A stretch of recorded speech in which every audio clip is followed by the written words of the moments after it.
Looking down at her, she looked totally blue. Mom, there's something else wrong with my baby. It looked as if she was drowning. You know, I asked the doctor, so what are you gonna do? He's like, there's nothing we can do. She can't work anymore. She feels like she's neglecting us. I didn't know where my life was leading. I knew I didn't want to live like this. Next, two medical mysteries that defied the experts. Since the day she was born, Lariah Palma has been fighting to catch her breath. But when no doctor can pinpoint what's causing the terrifying condition, her parents are forced to take matters into their own hands. I just felt like I wanted to fall on the floor and die myself, you know. This could be the end, and... Then, Lori Scott's seemingly ordinary life is turned completely upside down when a mysterious headache proves to be far more complex than anyone could ever have imagined. I know full well something's wrong with my head. They're just not finding it. When illness strikes, we look to doctors to give us answers. But what if they can't? For these unlucky patients, diagnosis is a mystery.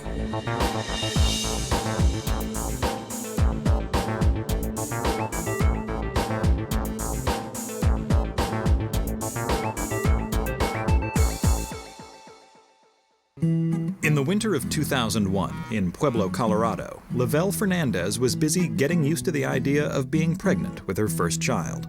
When I first found out I was pregnant, I was kind of scared, but finding out that I was going to have a little girl was probably the most exciting part. We're buying the little things, toys, and, you know, her closet was full of just pink clothes, and the whole room was just pink. It was great. We just hoped that we were going to bring this beautiful little girl home and enjoy her for the rest of our lives. In early September of the next year, after 2 days of labor, little Lariah Palma is born.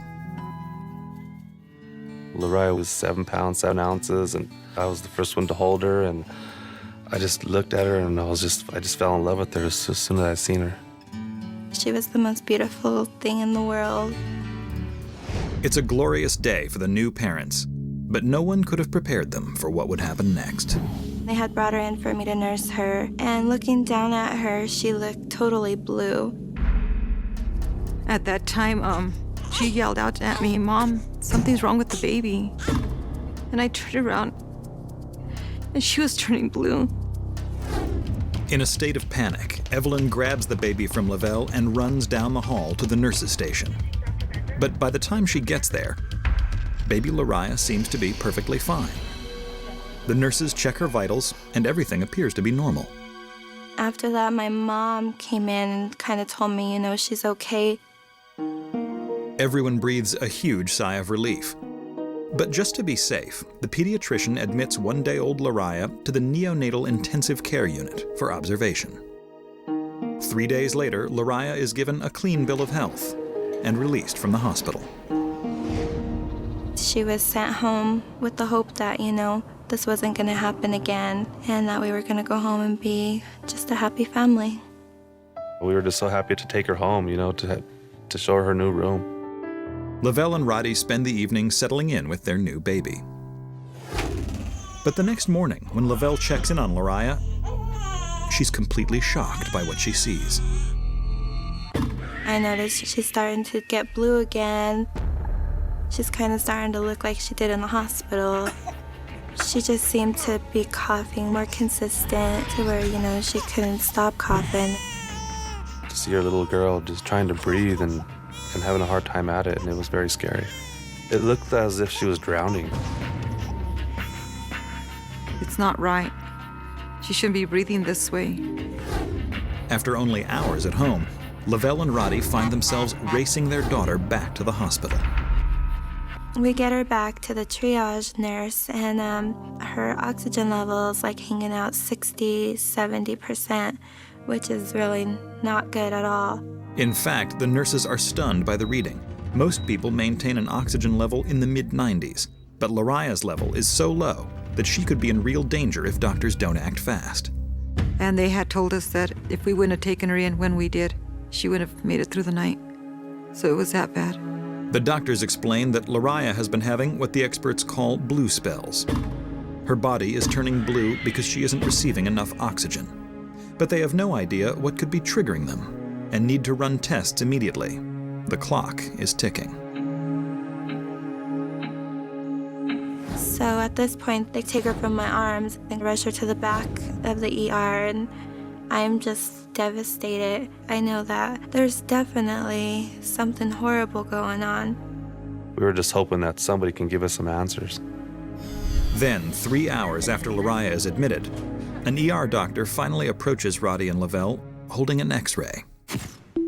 On this X-ray, it kind of had like this haziness to it. And they thought maybe she had pneumonia. Pneumonia is an inflammation of one or both of the lungs, often caused by an infection. Classic symptoms include cough, chest pain, and difficulty breathing. Pneumonia in an infant is not a very good diagnosis. It pretty much means your baby has a very good chance of dying. Immediately, 8-pound Lariah is rushed to the pediatric intensive care unit so that doctors can monitor her while they administer heavy doses of antibiotics to treat the pneumonia. When Lavelle finally sees her again, she can barely recognize her daughter. She's hooked up to all these wires and machines, and it's really a lot at this point, and it's something that just made me want to just drop to the floor. But as everyone waits for the antibiotics to take effect, Lavelle is blindsided by a terrifying new symptom. I noticed she started choking on her formula. She's gagging, she's trying to throw up. She's just having a really, really hard time holding her food down. The doctor was really worried that maybe she was aspirating the formula into her lungs. The medical team believes that every time Lariah swallows her formula, she's inhaling some of it into her lungs, causing her to cough uncontrollably. More X-rays seem to confirm their fear. A prominent haziness suggests that a foreign substance has been entering her fragile lungs. This means that it could be very deadly. At this point, they suggest that she should have a surgery.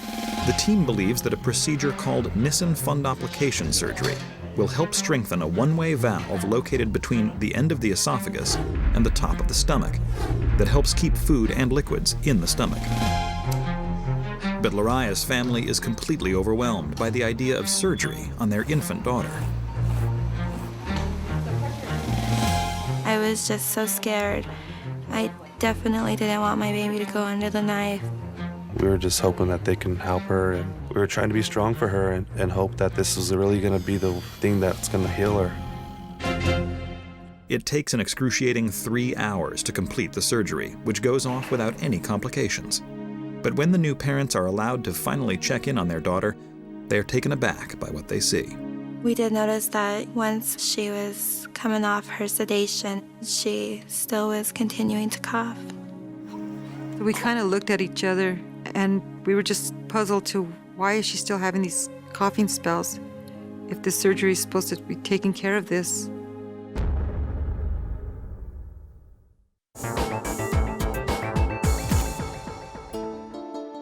Six-week-old Lariah Palma has been struggling to breathe ever since she was born. She's just come out of a surgery that should help fix the problem. But when her parents are finally allowed to visit their little girl after the procedure, they discover that she's still coughing. I questioned why she's still coughing, is she still supposed to be doing this? And pretty much what I was told is she's just going through recovery right now. It'll get better. The doctors assure Lavelle that the coughs are just a side effect of the surgery and will go away with time. 3 days later, the medical team is confident that Lariah is on the road to recovery and send her home with her family. I thought, we were going to have another chance at this. I was going to get to be a mother, an actual mother, get to hold my baby, get to feed my baby, get to do all these things that I'm supposed to do. And, just kind of get on with our lives. But within just a few days of returning home with their daughter, they begin to notice that Lariah really isn't getting any better. She continues to have these coughing spells. She has this horrible deep cough. She's still gasping for air. Well, the blue spells, they just kept on going. They didn't stop, and we were just like, wow, what are we going to do? Why is it happening to her? And I seen this fear in Lavelle's eyes, like, Mom, there's something else wrong with my baby. At this point, I'm just really frustrated. She should be doing at least a little bit better, and she's not. 3 weeks after bringing their newborn daughter home, Roddy and Lavelle can't bear to see Lariah suffer any longer. Desperate for some answers, they decide to take matters into their own hands and drive 200 miles to the ER at Denver Children's Hospital. We all knew that she needed to go there and that it was this great hospital and that, this was our only hope. Shortly after Lariah is admitted, Roddy and Lavelle are introduced to pulmonologist Robin Dieterding, who immediately begins reviewing their newborn daughter's medical history. Anytime a child has a surgery which you're hopeful will fix a problem and it doesn't, despite the best efforts of the physician, it's frustrating for everyone. Looking at her chest x-rays, we discussed getting a high-resolution CAT scan to further look at her lungs. Willing to try anything at this point, the new parents agree to the CAT scan. And when Dr. Dieterding gets hold of the results, she knows that she's onto something. Lariah's CAT scan showed a diffuse whiteness, and when you compare it to a normal film or other CAT scan on a child her age, the differences were quite apparent. Lariah's lung fields looked all hazy. There wasn't many areas that were normal, and we were very concerned that this could be a significant disease for her that potentially was life-threatening, and began to wonder if there was an interstitial lung disease. Interstitial lung disease is a general term that refers to approximately 200 disorders of the lung, characterized by inflammation and scarring. Just to say it's interstitial lung disease is not good enough. We need to know what type. Dr. Dieterding told us that she wanted to do a biopsy on Lariah's lung. So doing a lung biopsy to look at this would give us a strong idea and a likely diagnosis for her condition. In a lung biopsy, doctors surgically remove a piece of a patient's lung and send the sample to a lab for analysis. But for a patient as young and as sick as Lariah, a second surgery holds a very serious risk. At this point, Lariah is close to 3 months old, and she's not a child that has normal breathing or normal oxygen levels. So the risks for her are significant. We felt we could do other genetic testing, but it was going to take many months. And as sick as Lariah was getting, we didn't know if we had that time. I knew that she was more sick at this point and didn't know if her body could handle going through another surgery. And I knew how hard it was for her when she went through the first one.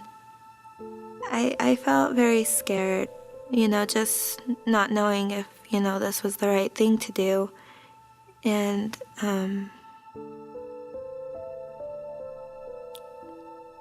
if she was gonna pull through.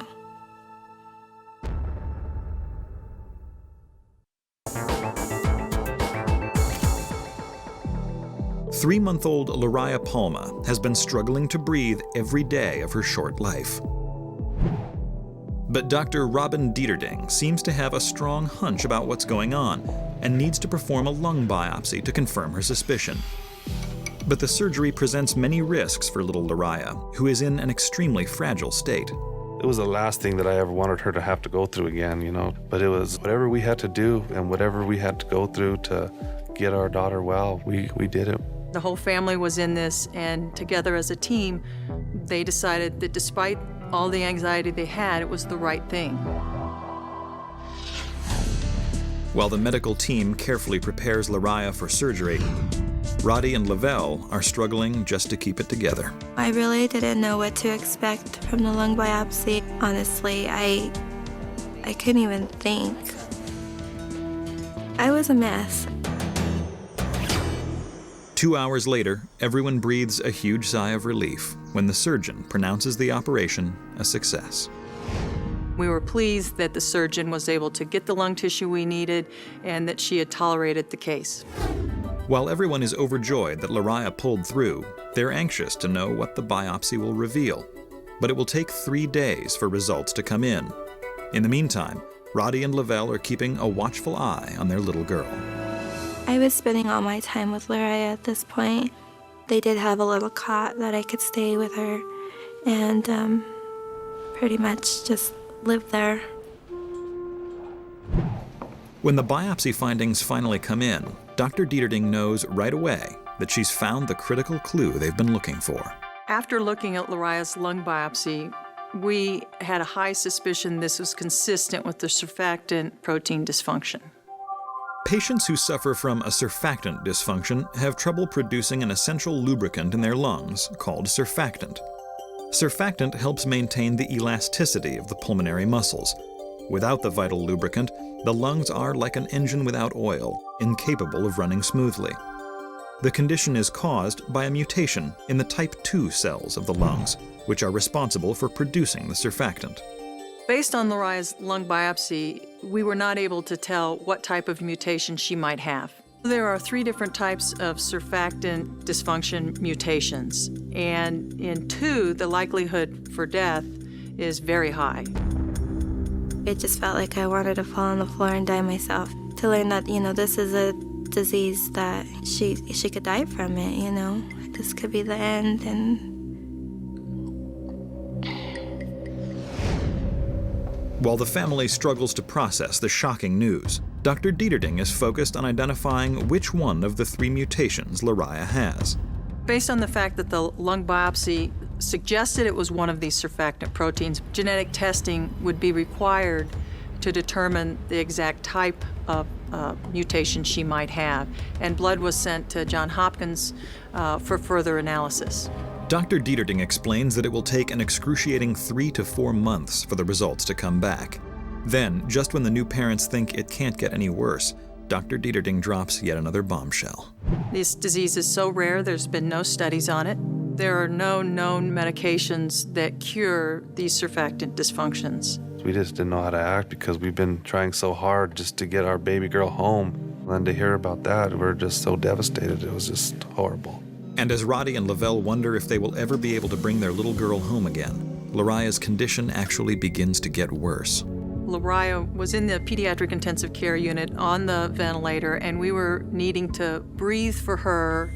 She was not able to breathe on her own. when you see a ventilator, it's the scariest thing in the world because, you think this is the end of somebody's life. She just looked absolutely awful.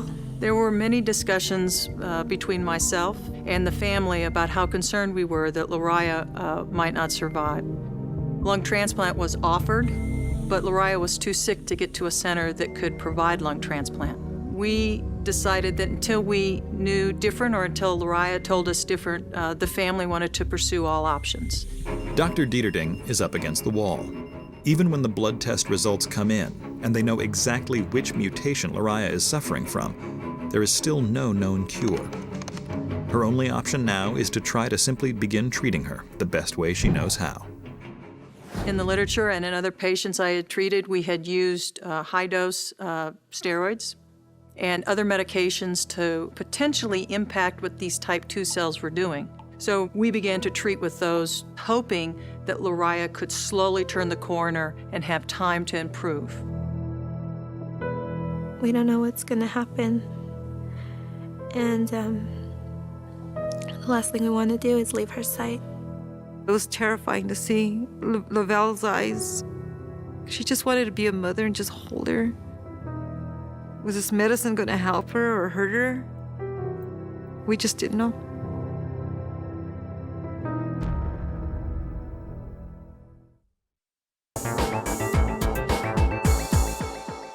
When Roddy Palma and Lavelle Fernandez raced their newborn daughter to the emergency room with breathing difficulties, they never imagined that 2 months later, she would still be in the pediatric intensive care unit, fighting for her life.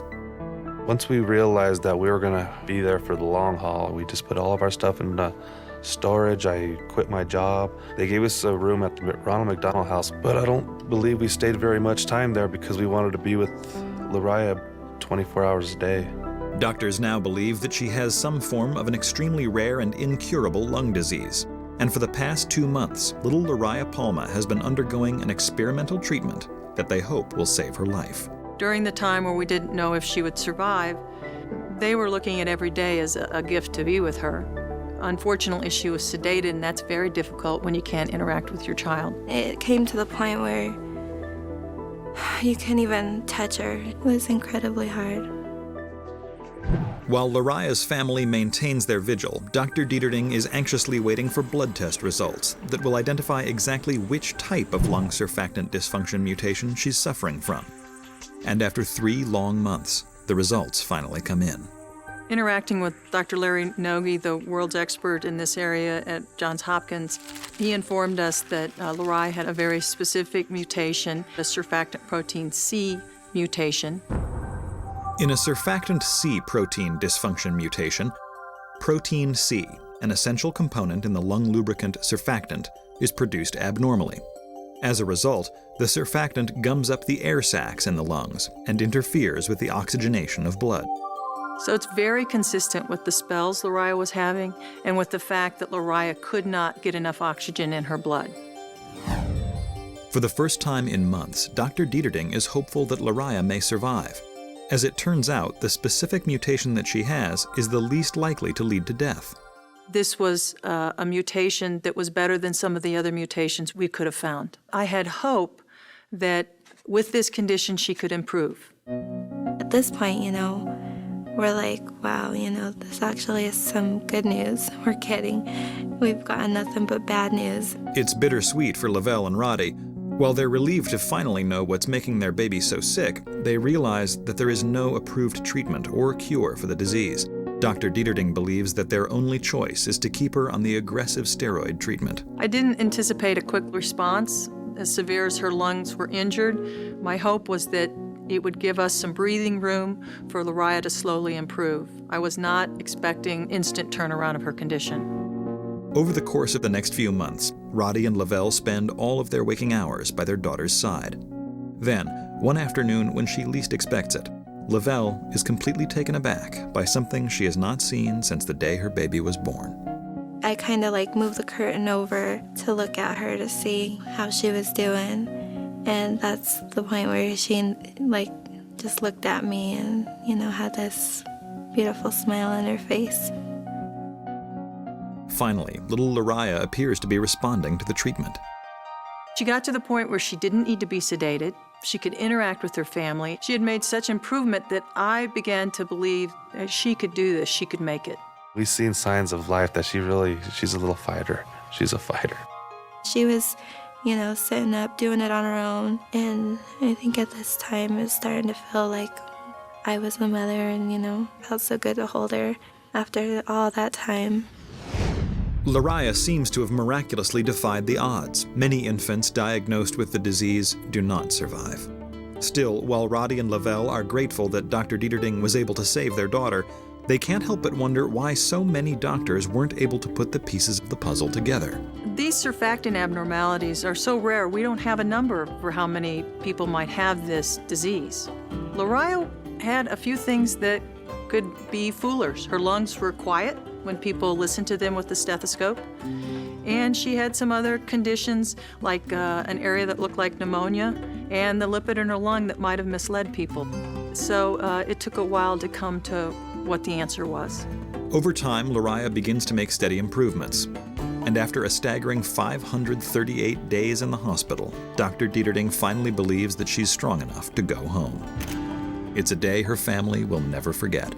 My little granddaughter was going home, and Lavelle and Roddy were going to be able to be parents again. I mean, their dream was coming true. But while they eagerly prepare for her homecoming, they also brace themselves for the intensive home care she will need. Even though she was on a ventilator, she was, she's going to need 24-hour care. She's going to need nursing. We were just so happy to have her home. After 18 long months in the hospital, everything that she's gone through, it was just so terrific just to have her home finally. Today, more than 3 years after leaving the hospital, Lariah Palma is an opinionated 5-year-old with an incredible will to live.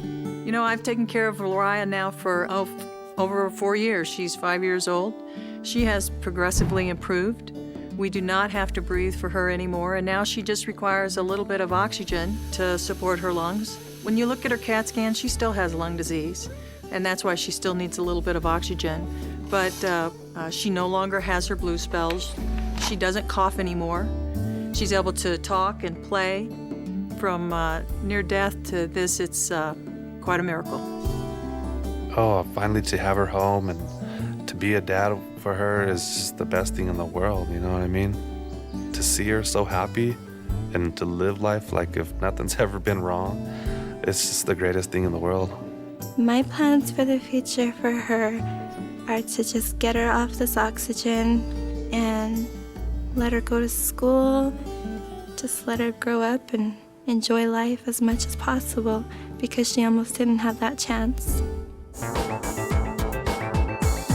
While it was crystal clear to Lariah Palma's parents that each breath she took could be her last, no one grasped the danger that Lori Scott faced when a seemingly ordinary headache just wouldn't go away. In the winter of 2006, Lori Scott's life revolved around two things: caring for her two teenage children and working full-time as a clerk for the state in Lansing, Michigan. At the beginning of 2006, things were going pretty good in my life. Things were going actually great. They're going wonderful. I have a beautiful family. Me and my mom are very close. She's my best friend. She was a very happy person, you know, outgoing, willing to do anything for anybody. Then, with the family's full support, Lori makes a New Year's resolution that will change her life forever.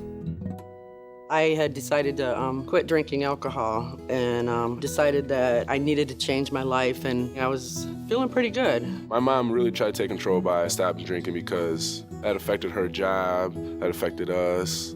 That was a big decision for Lori at that time. And after the drinking, she was pretty healthy.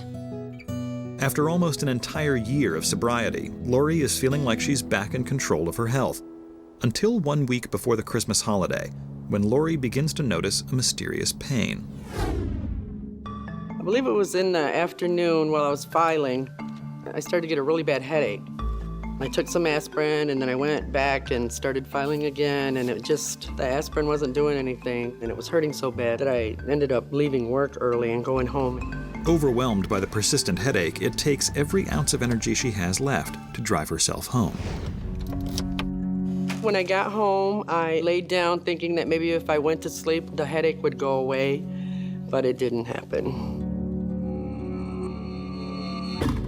Over the next few days, Lori tries every home remedy she knows, hoping that one of them will dull the excruciating pain. My mom has never had anything this severe. My mom described her headache as a Liberty Bell. She would say her head just feels like it's cracking in half, and it was very unbearable pain. I was treating the headaches with just over-the-counter medications. I tried sleeping, I tried covering my head up, but they didn't seem to be getting any better. 2 days before Christmas, the headaches have become almost debilitating, and Lori is devastated that a headache could prevent her from participating in the holiday festivities. As the family sits down for their Christmas dinner, she can barely keep it together. She was smiling and trying to put on a good front, but she just wasn't her usual self that day. It was very clear that my mother was in a lot of pain during dinner because she wasn't eating. And then I think she just disappeared. My mother went upstairs in the bedroom and just slept and had everyone wondering about what's going on. And I'm in so much pain that I can't even go downstairs and enjoy them. Lori spends the rest of Christmas week living in complete agony. I was starting to get headaches almost every day. And by this time, the light had started bothering me and really intensified the headaches. I started to spend all my time down in the basement because the basement was really dark. The more I got the headaches, the more I laid down. Despite her discomfort, Lori avoids making a doctor's appointment, confident the headaches will pass on their own. When I went to work, I had a headache, but I was determined that the headache would go away or lighten up enough for me to work. It felt like there was a jackhammer in there. Somehow I made it through the day. I went home and I went downstairs in the basement. And my husband came down and asked me, are you okay? At this point, I was in so much pain, I was just balled up. I was crying, it was just hurting so bad. And my husband asked me, you want me to take you to the emergency room, As bad as I did not want to go, I had to. Lori's husband rushes her to the ER, where a medical team begins running a battery of tests, hoping to pinpoint the exact cause of her mysterious headaches And when the results come back, they are nothing short of shocking. When all the test results came back and they told me everything's fine, your blood work came back fine, we can't find anything wrong. I asked the doctor, so what are you gonna do? And he's like, well, there's nothing we can do. I just went out of there bawling. I was very frustrated, very frustrated. I felt like I'm nobody, I'm not worth helping. I know full well something's wrong with my head. They're just not finding it.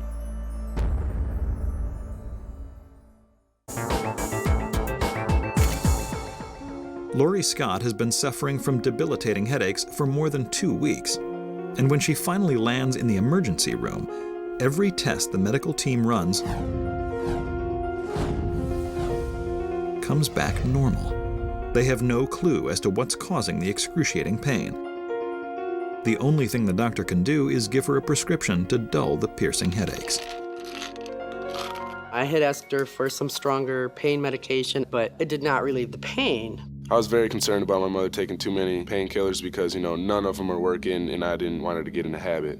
Especially for her being an alcoholic, I just didn't want to see her get hooked on another medication. Lori hopes that at some point the medication will begin to kick in. The pain was affecting my mother's sleep. She would toss and turn all night, and she would be up in the middle hours of the night.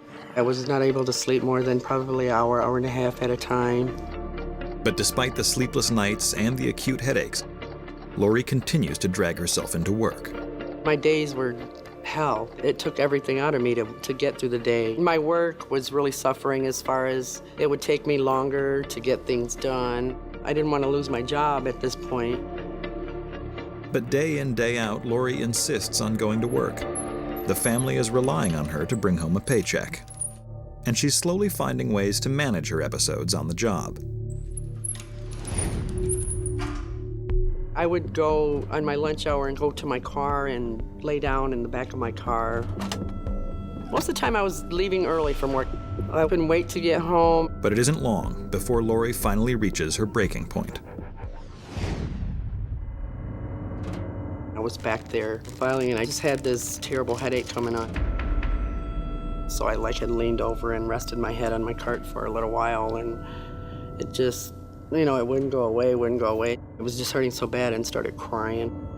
That day, I ended up going home, and from then on, I could not work. I didn't know where my life was leading. I didn't know if I was ever going to get help. Lori is completely overwhelmed. She's now left her job and is no closer to understanding what's been causing the harrowing headaches. When a friend recommends that she visit an internist she trusts, Lori makes an appointment for the following day.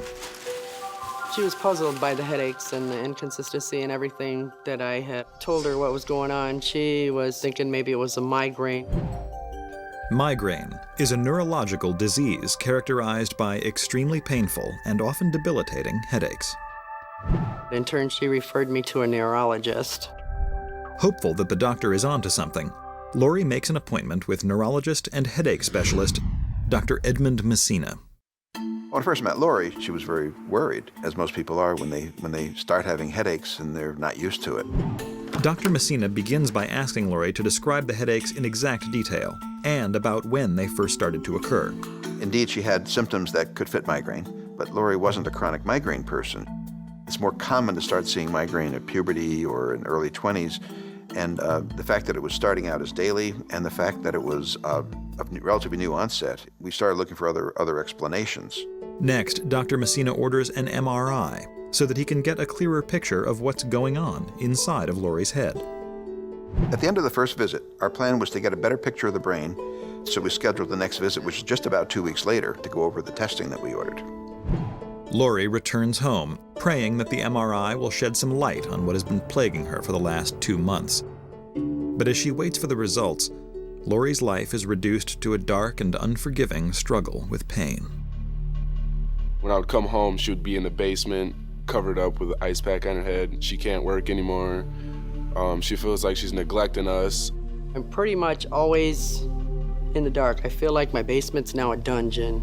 But over the next few days, when Lori least expects it, a terrifying new symptom begins to emerge. After the visit, I started noticing white spots in my vision. just a big, bright, blinding light that would just last for a second where I couldn't see anything. I'm like, geez, Mom, the headaches, no one knows what the headaches are from. Now you're seeing white flashes. Something's gotta be wrong, like something more than just headaches. I'm thinking, oh my God, this is getting worse. I thought I was nearing my end. There's just so much you can take.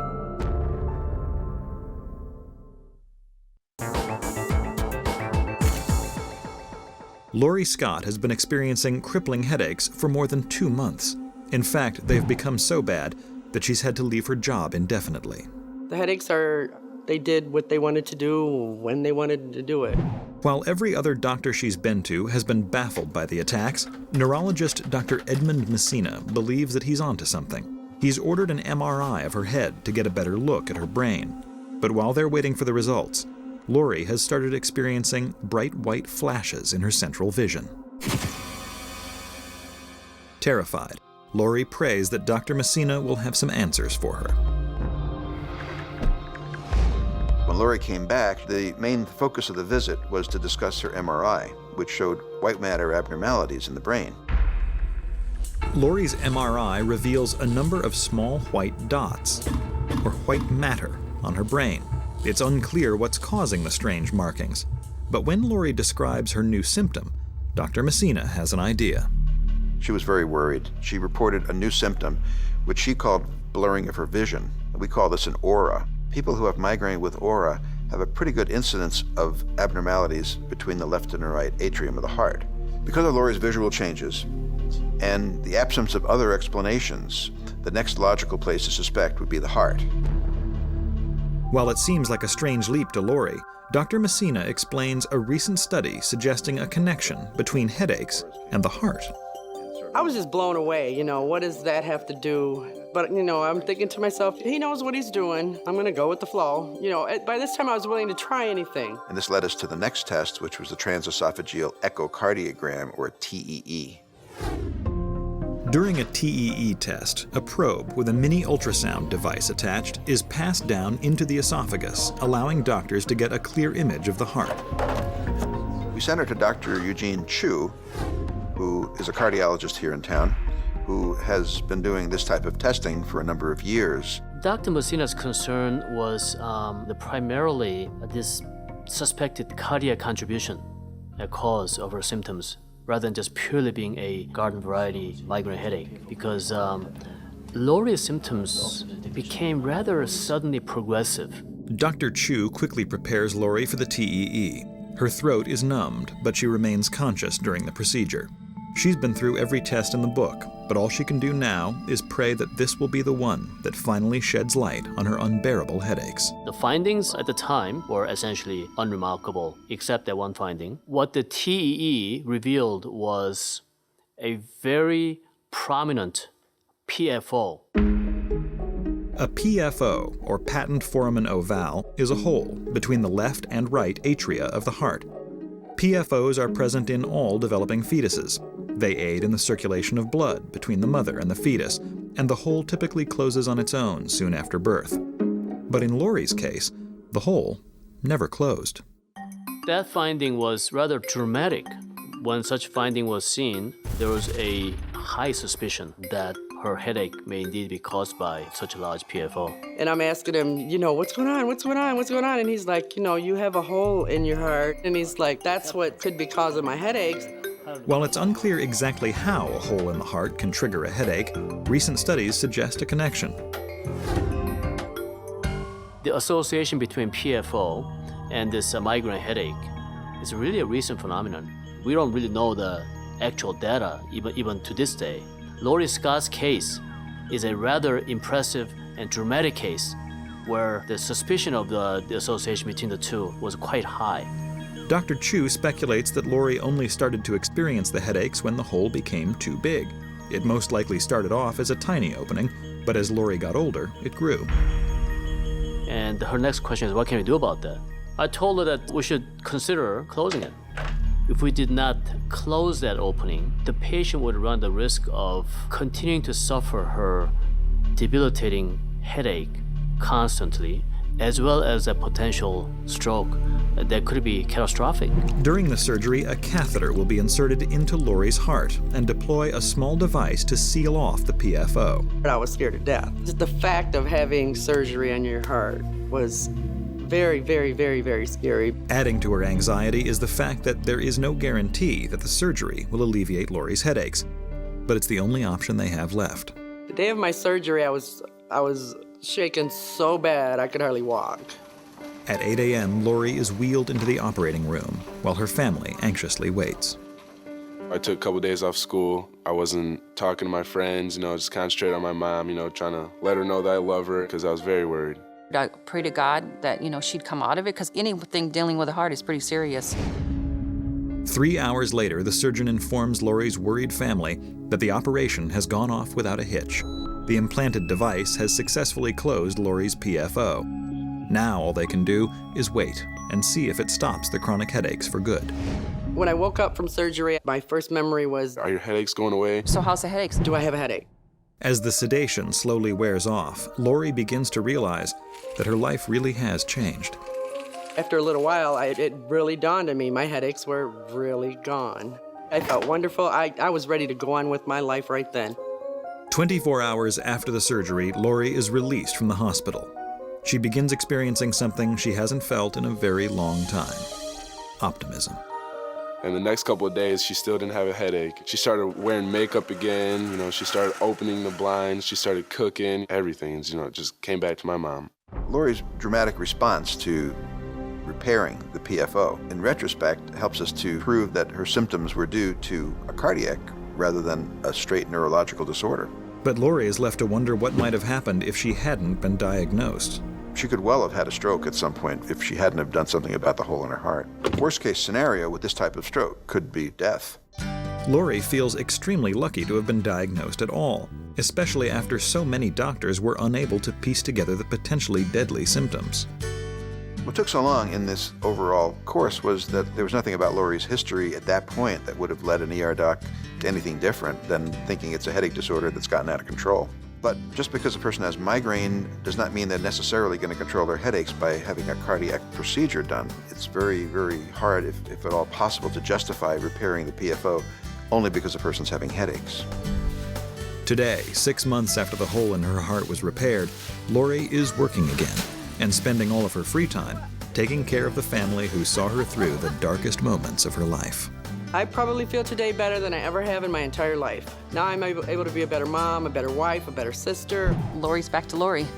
She's feeling really good now, no more headaches. When we saw Lori the last time, which was following her procedure, she was doing great. She was stable. Her symptoms of headache and of fatigue and all of her other visual changes had all subsided. Lori seemed to have a closure, literally, to her disorder as well as to the hole in her heart. My first visit back to Dr. Messina, I just felt like I had to hug him. She gave me a hug, and we're not huggers in our office, but by golly, she gave me a big hug because she felt so great. If I hadn't went to Dr. Messina and kept doing the tests and stuff like that, I wouldn't be here today.